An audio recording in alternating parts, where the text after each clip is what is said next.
He killed like 8 people. She was this weird fundamentalist religious nut. It's all obsessive, like sin, punishment, and not like in the fun way. In the fun way.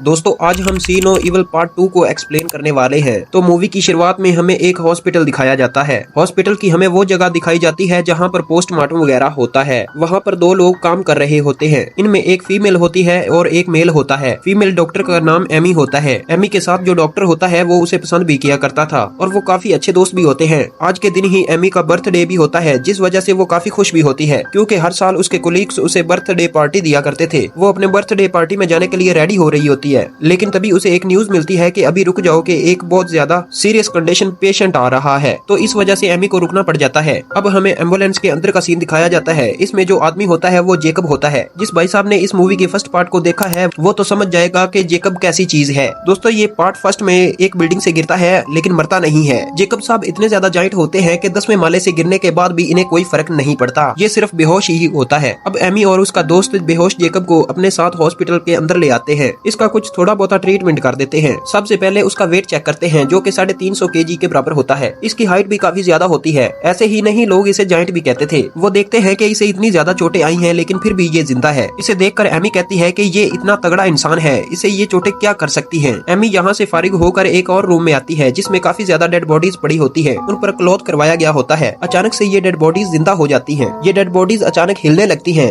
तो Amy काफी ज्यादा डर जाती है, लेकिन उसे पता चलता है कि ये तो उसके दोस्त थे जो कि डेड बॉडीज बनकर एक्टिंग कर रहे थे। उसे इसलिए डराया क्योंकि उसकी बर्थडे पार्टी चलने वाली थी। इस पार्टी में एमी का भाई भी होता है। जब उसे पता चलता है वो मेल डॉक्टर जो एमी के साथ है उसे पसंद करता है और उसे प्रपोज भी करने वाला है। वो उससे कहता है कि मेरी बहन से दूर रहो वरना बहुत बुरा हो जाएगा। वहाँ पर एक और लड़की भी होती है जिसका नाम टमेरा होता है। टमेरा और उसका दोस्त उसी कमरे में जाते हैं जहाँ पर जेकब बेहोश पड़ा हुआ था। टमेरा काफी शरारती लड़की होती है। वो जेकब को तंग करने लग पड़ती है। वो ये समझती है कि जेकब मरा हुआ है, लेकिन उसका दोस्त उसे मना करता है कि ऐसा नहीं करो। वो कहता है कि तुम नहीं जानती कि ये कितना बड़ा किलर था। फिर ये दोनों बातें करने लगते हैं, लेकिन जब ये पीछे मुड़कर देखते हैं तो पीछे से जेकब गायब हो जाता है। ये देखकर ये दोनों काफी डर जाते हैं और अचानक से लाइट भी ऑफ हो जाती है। इन दोनों दोस्तों को फील होता है कि जेकब इनके पीछे खड़ा है, लेकिन होता भी ऐसा है, जेकब इनके पीछे ही खड़ा होता है। तो वो इधर टमेरा के दोस्त को मार डालता है। टमेरा चिल्लाने लगती है तो हॉस्पिटल में जो सारे लोग थे वो उसकी तरफ जाते हैं। दूसरी तरफ जेकब उस जगह पर जाता है जहाँ पर उसकी मदर की डेड बॉडी पड़ी हुई थी। पार्ट 1 में उसने अपनी मदर को मारा था, जिस पर वो काफी अफसोस करता है। वहाँ पर एक मास्क पड़ा होता है जो उठाकर वो अपने फेस के ऊपर लगा लेता है और वहाँ पड़े कुछ वेपन्स को भी उठा लेता है, यानी वो टूल्स जो अडोप्सी में इस्तेमाल होते थे। दूसरी तरफ टमेरा किसी को भी नहीं मिल रही थी, लेकिन उसकी आवाज सुनकर वहाँ पर एक वर्कर आ जाता है जो कि व्हील चेयर पर था। इधर जेकब उसे देख लेता है और अपनी हुक उसमें फंसाकर उसे अपनी तरफ खींच लेता है, जिससे वो बेचारा गिर जाता है और जेकब इसे मार देता है। इधर इस वर्कर की डेथ हो जाती है। दूसरी तरफ एमी और उसका भाई जब अपने दोस्त की डेड बॉडी देखते हैं तो वो काफी ज्यादा डर जाते हैं। तो एमी का भाई इधर अपने साथ एक छुरी ले लेता है और ये ढूंढने निकल जाते हैं जेकब को। एमी और उसके भाई के साथ एक और लड़की भी थी जो कि एमी के भाई की दोस्त होती है। अब ये तीनों टमेरा को ढूंढने के लिए निकल जाते हैं। लकीली टमेरा भी इन्हें मिल जाती है। टमेरा इन सबको बताती है कि जेकब जल्दी हमें मारने के लिए आ रहा है, हमें फौरन यहाँ से भाग जाना चाहिए। लेकिन एमी कहती है कि नहीं, उसका दोस्त अकेला है। वही दोस्त जो उसे प्रपोज करने वाला था, वो जिस जगह पर था वो बिल्कुल ही अकेला होता है। इधर अचानक से उसके सामने जेकब आ जाता है जो कि उसे मारने ही वाला होता है, लेकिन वो अपनी जान बचाकर वहाँ से भाग जाता है और इन चारों से टकरा जाता है। यानी अब ये 5 लोग इकट्ठे हो जाते हैं। इधर जेकब इनके पीछे आ जाता है और इनमें से एक लड़की को पकड़कर मार डालता है जिसे एमी का भाई पसंद करता था। बाकी 4 लोग एक जगह पर आकर छुप जाते हैं, लेकिन जेकब टमेरा को देख लेता है और एक बहुत बड़ी छुरी से उसका गला भी काट देता है और वहाँ से वो बढ़ता है एमी के भाई की तरफ और उसको पकड़कर उसकी गर्दन को दबा देता है और उसे हवा में लटका देता है। एमी का भाई भी उसे छुरी से मारने की कोशिश कर रहा होता है, लेकिन वो इसमें नाकाम हो जाता है। जेकब उसे उठाकर अपने साथ ले आता है। अब पीछे सिर्फ एमी और उसका दोस्त बचते हैं। एमी रोने लगती है कि जेकब उसके भाई को ले गया, लेकिन तभी उसे अपने भाई की आवाज आती है तो वो उस तरफ जाने लगती है। वो उस रूम में पहुंच जाती है जहाँ पर उसका भाई था। वो एक स्ट्रेचर पर लेटा हुआ था। वो इन दोनों से कहता है कि यहाँ से भाग जाओ और तभी उसके जिस्म से एक प्लेट आर पार हो जाता है जैसे किसी ने नीचे से मारा हो। जेकब उस स्ट्रेचर के नीचे ही छुपा हुआ था एक आरी को लेकर। एमी के भाई को मारने के बाद अब वो इन दोनों की तरफ बढ़ता है। एमी को अपने भाई की मौत का काफी गुस्सा होता है और वो उसे मारने लगती है, लेकिन जेकब खुद पर कोई वार नहीं होने देता बल्कि उसको ही काटने वाला होता है वो आरी के साथ। तभी उसका दोस्त आता है और एमी को बचाकर वो भागते हैं, लेकिन बचाते बचाते बेचारा खुद भी जख्मी हो जाता है। ये दोनों भागते भागते एक बेसमेंट में पहुंच जाते हैं जहाँ पर एक लोहे का गेट होता है। वो इसे बंद कर देते हैं ताकि जेकब अंदर इंटर ना हो सके, और ऐसा ही होता है। जेकब ना उस दरवाजे को तोड़ पाता है और ना ही इससे बाहर आ पाता है। एमी और उसका दोस्त अंदर चले जाते हैं। उन्हें लकीली एक खिड़की नजर आती है। एमी का दोस्त उसे कहता है कि तुम बाहर जाओ और पुलिस को बुला कर लाओ, मैं यहाँ पर हूँ, मैं पूरी कोशिश करूंगा कि जेकब बाहर ना आ सके। एमी खिड़की से बाहर आ जाती है। जेकब वहाँ पर भी आ जाता है जिधर एमी का दोस्त होता है, लेकिन उसने एमी को बाहर निकलते हुए नहीं देखा था। इधर एमी फौरन उसी रास्ते से वापस अंदर चली जाती है। एमी अपने दोस्त को बताती है कि जो रास्ता हमने खोजा था वो रास्ता जेकब ने भी खोज लिया है अंदर आने के लिए। वो अपने दोस्त से कहती है कि चलो यहाँ से कहीं और चलते हैं। वो दोनों भागने लगते हैं, लेकिन इतनी देर में जेकब भी अंदर आ चुका था। लेकिन जैसे ही वो आगे बढ़ते हैं तो एक दरवाजा लॉक होता है। एमी जैसे ही उस दरवाजे को खोलने वाली होती है तो जेकब का एक आरी का प्लेट उसके आर पार हो जाता है। वो एमी के पेट को काट देता है, जिससे एमी वहीं पर मर जाती है। अब यहाँ पर एमी के दोस्त को काफी गुस्सा होता है क्योंकि वो जाइंट आदमी इसके तमाम दोस्तों को मार देता है। उसको एमी के मरने का काफी दुख होता है क्योंकि वो एमी से प्यार करता था। अब वो इस जाइंट आदमी से बदला लेना चाहता था। अब वो एक जगह पर छुप जाता है ताकि जेकब अंदर आए और उस पर अटैक करके उसे मार सके। जब जेकब अंदर आता है तो एमी का दोस्त उस पर अटैक करने लगता है, लेकिन उस जाइंट आदमी को कुछ भी नहीं होता। उल्टा जेकब उसे ही पकड़कर उल्टा देता है। उसे इतना मारता है कि वो काफी जख्मी हो जाता है, लेकिन वो कहता है कि मैं कभी हार नहीं मानूंगा, मैं इसे मार कर ही रहूंगा। तभी वो एक मशीन को ऑन करता है जिसमें से किसी किस्म का केमिकल निकलता था और उसके आगे नीडल लगी हुई होती है। उस मशीन को वो लड़का जेकब के अंदर घुसा देता है, जिसकी वजह से वो केमिकल जेकब के अंदर इंजेक्ट हो जाता है। इस वजह से जेकब खुद को काफी कमजोर महसूस करने लगता है। इधर जेकब नीचे गिर जाता है। एमी के दोस्त को लगता है कि शायद अब जेकब मर चुका है और वहाँ से बाहर आता है और एमी के पास आ जाता है। एमी का दोस्त वहाँ से अपनी गाड़ी लेता है और वहाँ से जाने लगता है, लेकिन तभी रास्ते में एक बैरियर आता है। वो अपनी गाड़ी से उतरकर उस बैरियर को हटाने लगता है, लेकिन जब वापस अपनी गाड़ी में जाने लगता है तो देखता है कि उसकी गाड़ी का दरवाजा खुला हुआ है। वो सोचता है कि हो सकता है जेकब अभी भी जिंदा हो और इसकी गाड़ी में आकर बैठ गया हो। इधर वो लड़का डरने लग पड़ता है, लेकिन जेकब गाड़ी के अंदर नहीं होता बल्कि उसके पीछे होता है। इधर जेकब उसकी भी आंखें निकाल देता है और उसे मार डालता है। अब जेकब इस हॉस्पिटल के तमाम लोगों की जान ले चुका था। इसी के साथ ये मूवी एंड हो जाती है। तो दोस्तों मिलते हैं किसी नई वीडियो में। Okay bye.